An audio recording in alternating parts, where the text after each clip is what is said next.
Hai Sobat Kemis, apakah kalian siap untuk belajar hari ini? Hari ini kita akan mempelajari penurunan tekanan uap.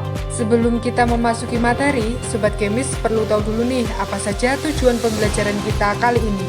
Yang pertama, Sobat Kemis dapat menjelaskan pengaruh zat terlarut terhadap tekanan uap larutan.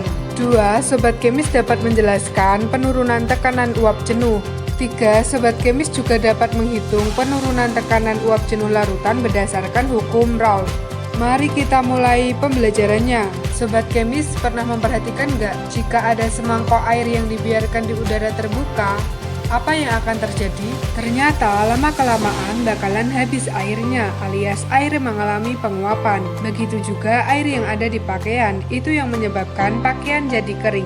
Proses penguapan merupakan perubahan wujud suatu zat dari cair menjadi gas. Setiap zat cair punya kecenderungan mengalami penguapan, namun kecepatan zat cair berbeda-beda. Pada umumnya, zat cair akan semakin mudah menguap jika suhunya semakin tinggi. Banyak sedikitnya uap di atas permukaan cairan diukur dari tekanan uapnya. Semakin banyak uap yang ada di atas permukaan cairan, maka tekanan uapnya semakin tinggi.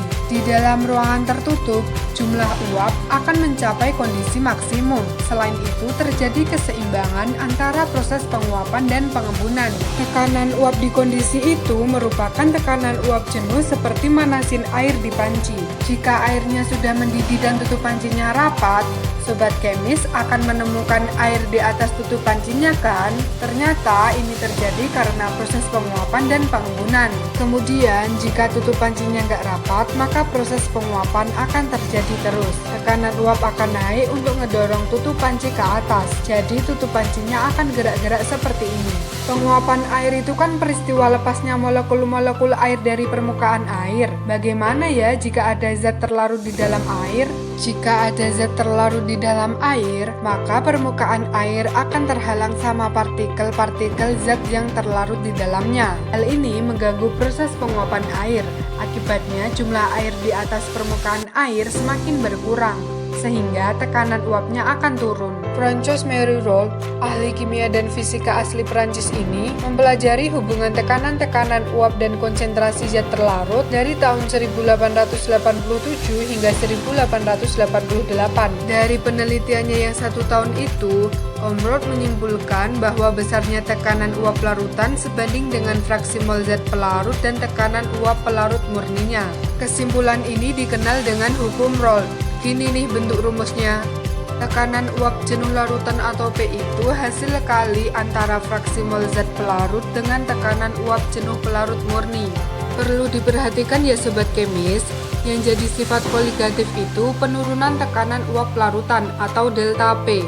Delta P itu selisih dari tekanan uap jenuh pelarut murni atau P0 dengan tekanan uap jenuh larutan atau P.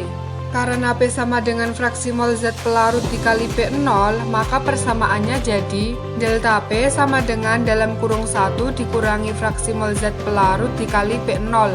Sobat Kemis masih ingat kan, jika penjumlahan fraksi mol zat pelarut dengan fraksi mol zat terlarut itu sama dengan 1, maka nilai penurunan uap larutannya bisa diperoleh dengan rumus delta P sama dengan tekanan uap jenuh pelarut murni dikali fraksi mol zat terlarut. Rumus ini bisa digunakan jika larutannya non-elektrolit seperti larutan gula.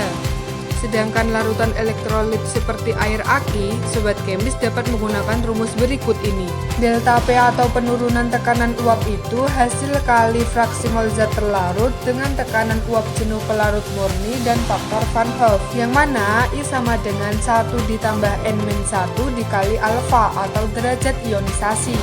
Terima kasih Sobat Kemis sudah mengikuti pembelajaran dengan baik. Sampai jumpa di video selanjutnya ya. Created using Powtoon.